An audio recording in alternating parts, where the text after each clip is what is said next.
Hello po mga ka-viral and welcome back again to this YouTube channel. Latest update na naman tayo ngayon. Naging masalimuot ang nangyayaring investigasyon ng Blue Ribbon Committee hinggil sa mga sangkot sa malaking anomalya sa mga flood control ng bansa. Subalit marami pa rin ang naniniwala na unti-unti nang lumilinaw ang mga opisyal ng mga sangkot dito.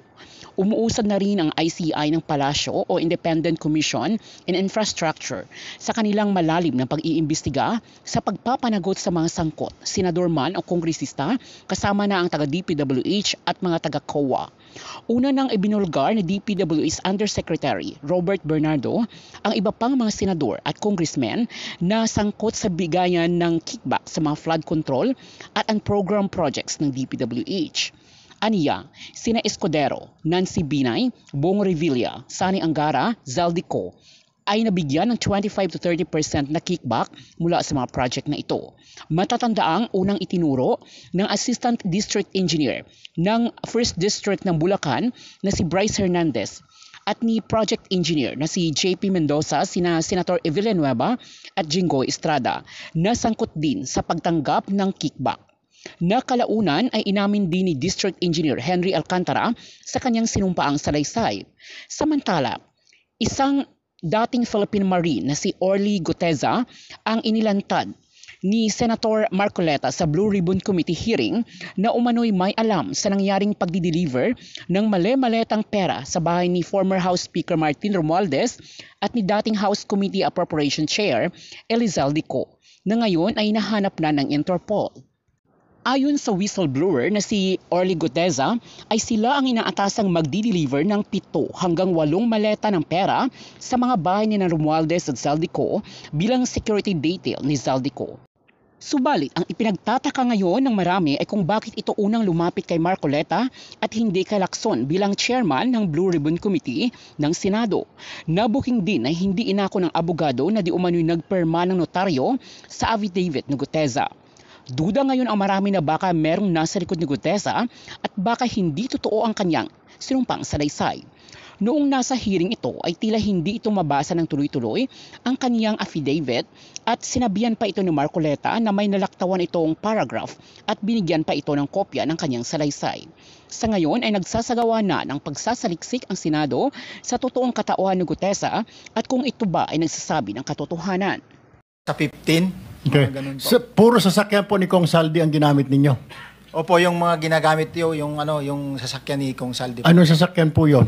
Yung backup niya? Isa yung ano ba ito? Yung light high is na kulay white na bullet proof. Tapos may ginagamit kami na red plate dati na yung... Hindi, yung kinakargahan ho ninyo. Kasi kailangan natin ma-establish ito para kasi mamaya pag inimbita ho natin para tumugma-tugma. Opo, yun po yung mga ginagamit. Tapos yung GMC yata yun or Suburban na malalaki. Yung 37 po, nagkasya po doon sa Light Ace at saka Suburban. 37 na... Bali, 3 sasakyan po yun, Your Honor. 3 sasakyan po, Opo. Nagkasya doon. Nagkasya po. Lahat, okay. Opo. So, ilang buwan po yun? Kung matatandaan niyo, 3 times a week, ilang buwan po? 7? Yung 3 deliver ko po is sa period lang po siya ng December po siya. Sa December, 3 beses ka nag-deliver sa bahay ni... Hindi lang po kasi pag hindi na po ako duty sa basura, may mga ibang tropa kami na nakadetail, sila rin na nagde-deliver. Oh, okay. Wala ko kayong idea kung magkano lahat yon. Wala po kayong idea. O may idea kayo kung magkano yung bit-bit ninyo, di-deliver nyo po doon sa bahay ni Speaker. Yung sa 35, yun nga ho, na may nakalagay po na, may nakalagay doon sa post-it doon sa bawat malita. Okay. Which is, nakalagay po sa kanya is 48. Mm-hmm.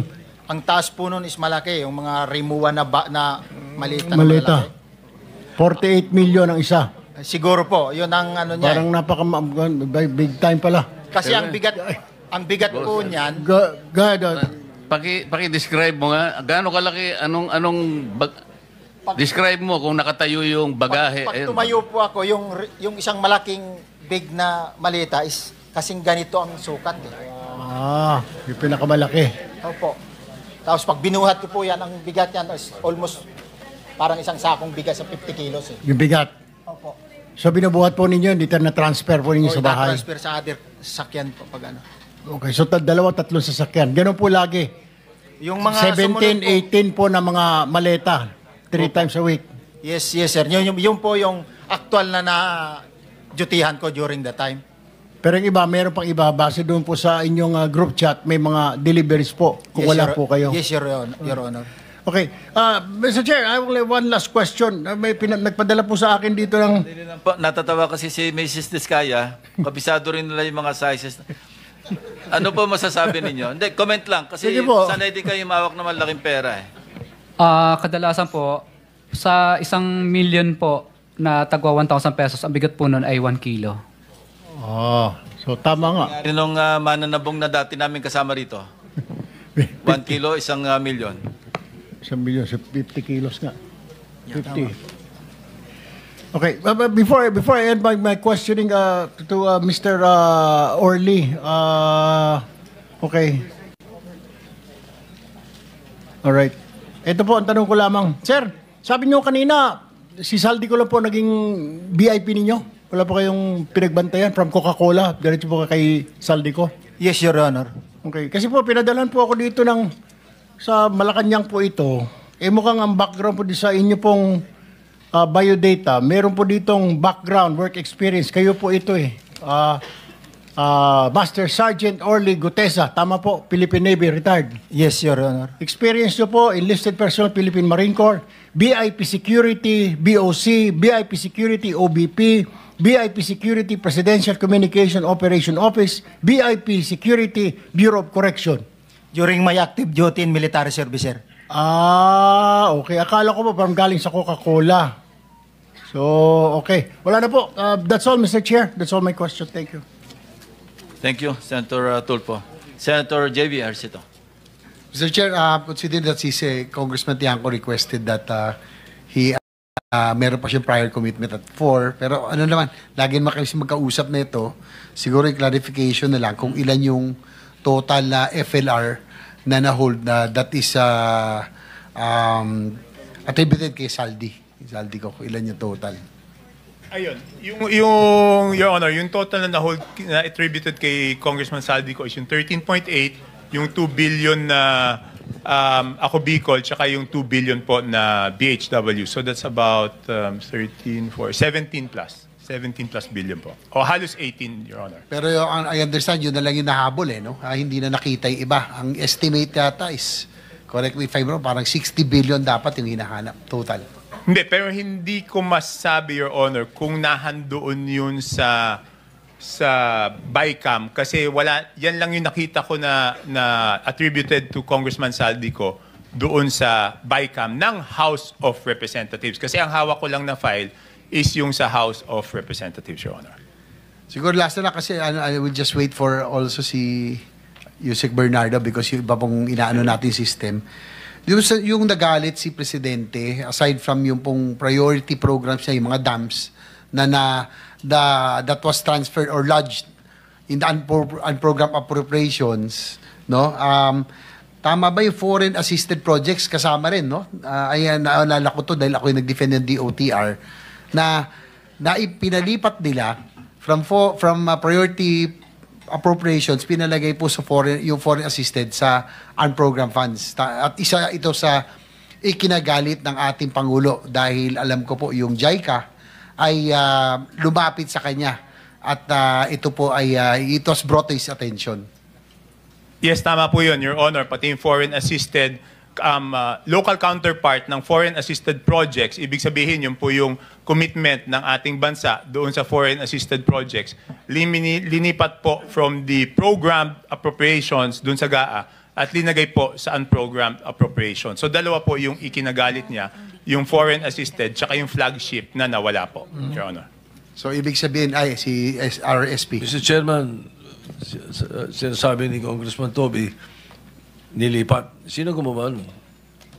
Ang pagkaintindi ko po is yung sa Committee on Appropriations. Kasi nung pinag-usapan niya nung una, nasa amin pa yung budget eh. Nung una yung sinasabi po ni Senator JV na nagreklamo yung JICA, hindi pa po nagbabaycam nun. So nasa House pa yung budget nun. So ang understanding ko, ang inireklamo is yung House version. Yun po yung understanding ko. Kasi alam ko noon, hindi pa tapos yung Senate doon sa Senate version ng General Appropriations Act. Siguro last point na lang. Senator JB, bago ko mag-last point, isa lang, kasi nagmamadali rin si Rep. Toby. Talaga pong magagalit ang Pangulo natin, Kong Toby, kasi hindi lamang siya foreign assisted projects, flagship project po ng Presidente. Maalala po ninyo, ito pong tinatanong ko kay Yusek Kati, na nandun po si Yusek Pangandaman, bakit ka ako sinulatan ka na huwag mong babawasan yung binigay na ceiling? From 79 million, gagawin mo 70. Kaya ang nangyari, Kong Toby, noong 2024, magagalit ang Pangulo, sa gas, zero na eh. Wala nang natira eh. Ganun po yung ginagawa at talagang nilalagay po sa mga convergence projects. Yun po yung CSSP, SSP, SIPAG, BIP, LIP, kung ano-ano pa. Yun lang po. Salamat. Thank you. Tama po kayo, Your Honor. Kaya po nasabi niya nga na pangatlong taon na niya sa panunungkulan, hindi matapos-tapos yung mga malalaking proyekto kasi nga, kinukuha lagi. So doon ka nalaman na hindi lang ito nung taon na yon mukhang nangyayari na in the past. So kaya talagang galit po siya. Dalawa po yung ikinagalit niya noon. Hindi lang po yung foreign assisted, hindi lang po yung flagship. Ang sabi niya po sa akin, anong pinagagawa ng mga kasamahan mo nung pinakita ko na hindi po match yung proponent tsaka yung district. At tsaka Thank you, Senator Marcoleta. Si Senator Tulfo is reclaiming his time. Later, you'll be recognized again. I-reclaim niya yung time niya. Sorry, Mr. Chair. Kailangan ko lang kasi importante po ito. Balikan ko lang po si Gutesa, si Sir Orly. Kasi po, matibay po kayo na witness. Sa tingin ko po, may mga nag-question po ngayon. Dahil kayo po ang unang nagturo talaga dito po kay Speaker Romualdez. So I want to make sure po, pag binalikan ho tayo, tatayo po yung mga sasabihin po ninyo. Tama po. Kailangan ko pong tanungin, sir, anong year po ba kayo nagre-retire? June 30, 2020, sir. June 30, 2020. Ay, sir. Pakipakalanan mo nga po, sir, mga naging boss mo sa BIP Security. Doon po sa Bureau of Customs, sino po? Your Honor, yung sa Bureau of Customs 2011 to 2013, Commissioner Rafi Biason. Si Rufi Biason, opo. Ay, sir. Alright. Pagkatapos po noon, saan po kayo napunta? Pagkakaalala ko, Your Honor, is napunta ako kay Vice President Gigi Marbinay. Okay. Pagkatapos po noon, sa PCOO naman, anong year po kayo doon? Noong 2016, napunta naman ako kay Secretary Martin Andanar, Your Honor. Okay. Kay Secretary Martin Andanar. Yes, Your Alright. Honor. After po noon, saan po kayo? Bumalik po Active duty pa rin po kayo, ano po? Yes, Your Honor. Nire-request po kayo. Bakit po gano'n? Papalit-palit. Hindi pa kayo, parang hindi po kayo tumatagal sa isang office. May problema ho ba? Natatapos po yung sa BOC po, yung nagkaroon po ng kaso si Commissioner Biason. So, doon po kami naghiwalay-hiwalay. Then kay Gigi Marbinay naman po, Vice President during time of Gigi Marbinay, natapos po yung term ng 2016. Opo. At pagkatapos po kay Sik Andanar naman po ay nag-schooling po ako during that time po. Kaya nag-request po ako ng termination ng duty. Hindi na po kayo bumalik? Hindi na po ako nakabalik po sa kanya.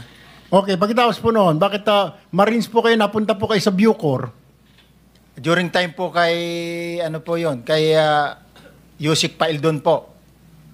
Okay. Nirequest din po ako noon ni Yusik Paildon na samahan siya within 9 months po yata yon pagkakaalala ko. Okay. Tandaan niyo po yung mga sagot po ninyo, no? Kasi baka cross-examine po kayo in the future, matibay po. Sa tingin ko po, nagsasabi naman po kayo ng totoo. Siguraduhin lang po ninyo na hindi po nabago yan. Ano po? Kasi hindi po ninyo naisama sa inyong affidavit. Ano po? Yes, Your Honor. Maraming salamat po. Mr. Chair, that's all. I will Sir, So, Mr. Chairman, go ahead. kunti lang, dagdag lang doon. Mandatory retirement ka? Optional retirement, sir, Your Honor. What age ka nag-retire? 42, Your Honor. 42. Bakit ka nag-early retirement? Dahil based po doon sa nangyayari po sa IEP dahil no, nagkahigpitan na po. Tapos may mga offer na po sa akin na during nung nakapagtapos po kasi ako ng pag-aaral doon sa Ilagan City, nakakuha po ako ng opportunity during the time. Okay, basta Senator Bato. retirement. Thank you, thank you. Nakatatlo ka na. Si Senator JB, balik sa'yo. Siguro, last point na lang kay Congressman Tiangco, no? Yung po tungkol sa Mr. Chair, dahil importante ito yung pong priority programs and foreign assisted fund na yung pagkakalagay sa unprogrammed appropriations, very, very controversial. Ang nangyari po daw tayo, ko siguro i-confirm ni Congressman Tiangco, sabi daw ng APRO chair nun, ilagay na natin yung foreign assisted at priority programs sa unprogrammed, total, sigurado naman yan na pupondohan. Kaya ilalagay na lang yung aming mga projects o listing sa program appropriations. Yan ba yan? Pwedeng maging totoo, Congressman Tiangco? Yes, it seems to be that way, no? Kasi pinagpalit Ibig sabihin dapat secured yung pondo po dapat nandun tayo sa regular. Opo, tapos linipat po nila sa unprogrammed and then yung mga insertions, yun po yung linagay po nila doon sa program. So ganun po yung nangyari doon. Ano more questions, Mr. Chair? You're done. So next in line is Senator Bam Aquino. Yeah, magandang araw. For Congressman Tiangco. So yung tinatawag po na FLR, that's for late release, di ba? Yun lang po yung ginamit na term doon sa insertions. Ibig sabihin, hanggat hindi napapag-aralan mabuti, i-hold yung lahat. Okay. Lahat ng insertions. And hinold siya based on the proponent, hindi siya hinold based on the project. So for example, nung nakita na may mga flood control, hinold rin po ba yung mga flood control doon? In FLR rin yung flood control? Di po, ganito po yun. Ang in FLR is the whole insertion. Okay? So, siyempre, ako po ang magpe-present, di ba po? So, hindi ko naman masasabi kung kalokohan yung project o hindi po kalokohan.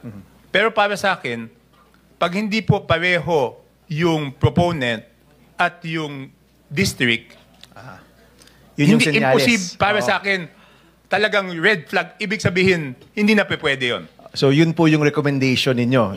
That's the basis of your recommendation to the President. That was my presentation na parang pag hindi pareho yung proponent at yung district congressman, pag pinagtapat-tapat, lalo na kung district congressman siya, para sa akin, kalokohan na talaga. Suspect. That's the 13 billion. Yes, 13.8 plus 2 plus 2.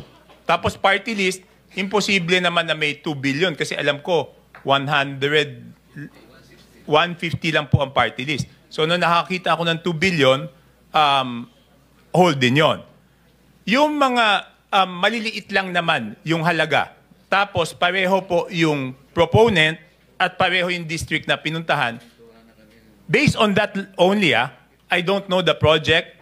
Based on that, at hindi masyadong malaking amount, sa tingin ko, okay. So ang mangyayari po nun, mapupunta po yun sa DPWH at sila na ang hihingi ng requirements. Kasi nung in-FLR yan, ang tanda ko, wala lang po dito si Sec Manny Bonoan, former Sec Manny Bonoan. Nung in-FLR yan, gumawa siya ng bagong guidelines para strictuhan. Ang isang kailangan nun, kailangan ng approval nung, basta madami, siguro mga 5 requirements yon.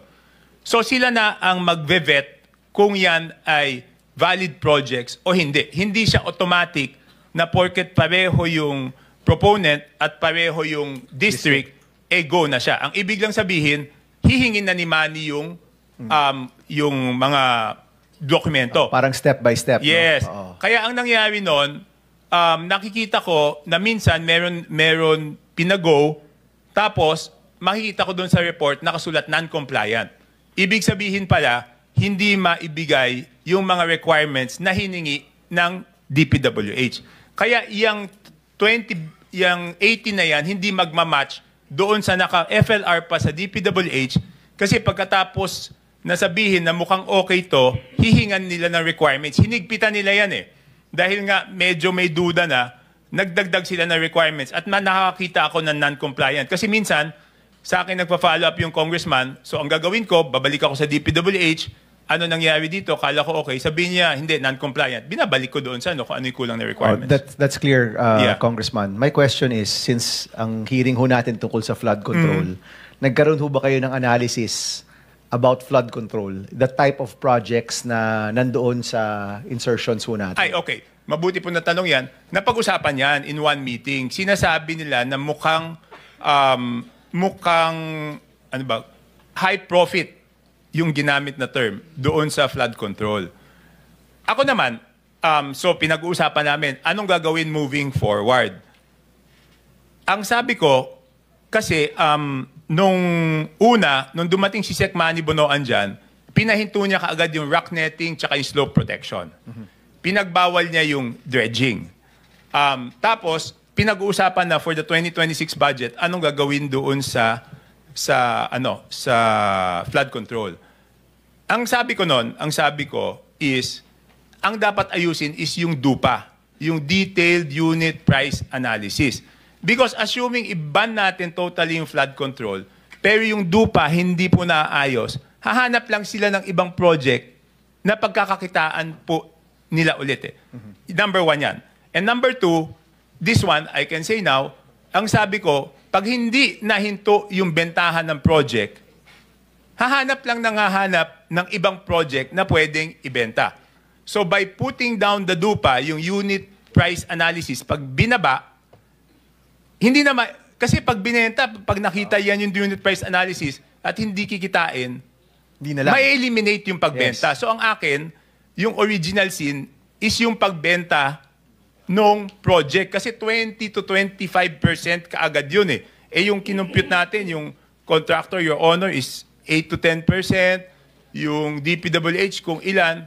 Ang pinakamalaking nawawala is doon sa pagbenta o doon sa sinasabi nila na insertion na meron kaagad 20 to 25%. So yun yung dapat na ma-eliminate. Kasi yun yung pinakamalaking nawawalang pera at doon nagsisimula lahat nung, di ba, pag binenta, binili, yung iba hindi naman lang gagawin, ibebenta ulit.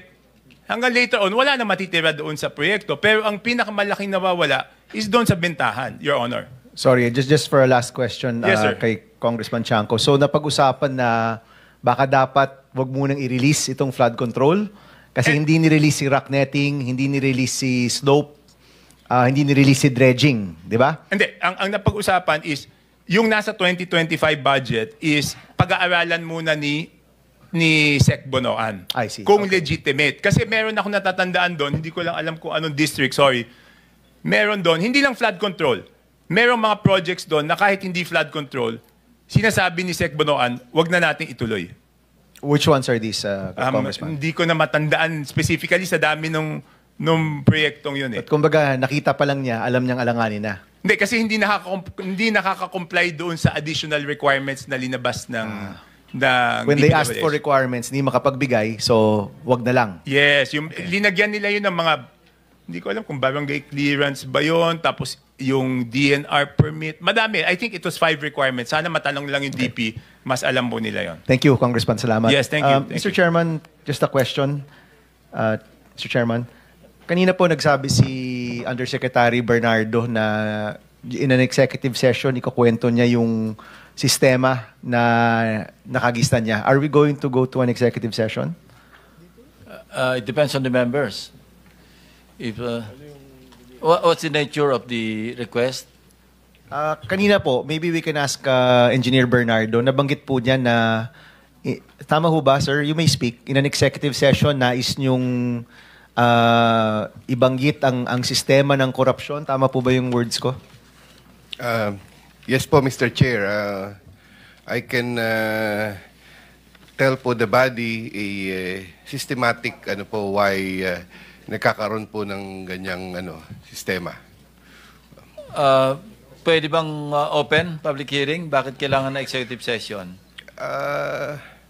Sistema lang naman di ba? Okay lang naman po, Mr. Chair. So pwede rin dito? Okay po. Okay. Please proceed. Please continue. Well, maybe Undersecretary Bernardo would want to start speaking about the system na nakagisnan po niya. Secretary Remulla. Magandang hapon po. Nung kami po ay nagpunta ng DOJ at binasa namin yung kanyang affidavit, dahil ito po ay kulang-kulang ang laman, tinanong ko po sa kanilang mga abogado, sa kanyang mga abogado, kung pwede hong gumawa na lang supplemental affidavit para malagyan ng laman yung kanya pong unang affidavit na sinumite sa committee.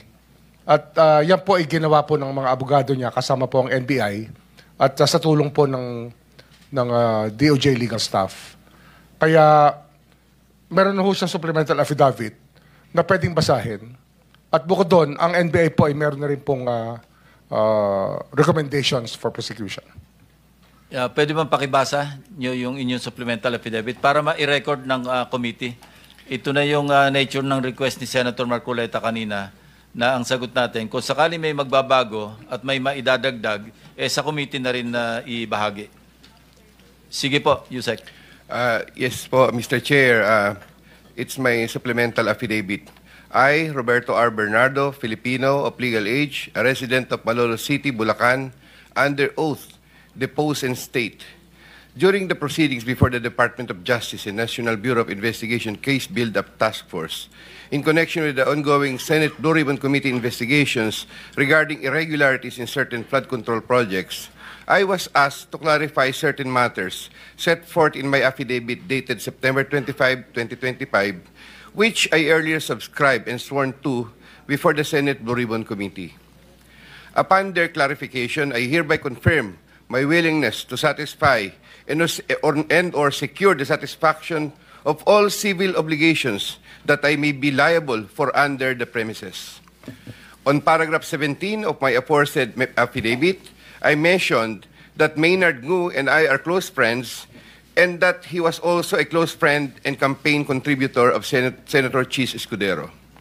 To add, while I was attending the confirmation hearing of Secretary Bunoan sometime in August 2022, I was summoned by Senator Chis to his room. When I got there, he told me, hindi na ako bababa sa CA. Marami pa akong kulang na streetlight sa Sorsogon. Ano ba magagawa nyo para sa akin? I replied, kakausapin ko po si Sec Bunoan kung paano ang gagawin. I relate to Secretary Bunoan what Senator Chis told me. Subsequently, I received from the brother-in-law of Senator Chis Escudero a list of projects which included the aforesaid streetlights project. He asked me to confirm if that streetlights project was the one for Senator Chis, which I did. Sometime in 2023, Maynard Ngu told me to go to Cork and meet Senator Chis Escudero, which I did. I met with the latter in a private room in the said establishment. While we were drinking wine, he told me, alam ko naman ang galawan niyo dyan sa DPWH. Okay naman ako. Sabihin mo kay Sec magbaba sa akin. Also, the delivery of the 160 million for Senator Chis referred to in paragraph 17 of my affidavit happened sometime in the first quarter of 2025. Around July 2025, I had a chance encounter with Senator Chis and Maynard Ngu at the court. Senator Chis Escudero approached me, shook my hand, and said to me, thank you. I reserve the right to submit such further statements as may be warranted. I attest to the truth of the foregoing statements based on my personal knowledge and authentic records. This supplemental affidavit was executed in the assistance of a counsel. In witness thereof, I have hereunto affixed my signature this day of September 2025 at Metro Manila. I sign po, Mr. Chair. Pwede ba itong ibigay? Tapos pirmahan niyo po muna, sir. Pirmahan niyo po muna. Napirmahan ko na. Kanina na-i-abs man.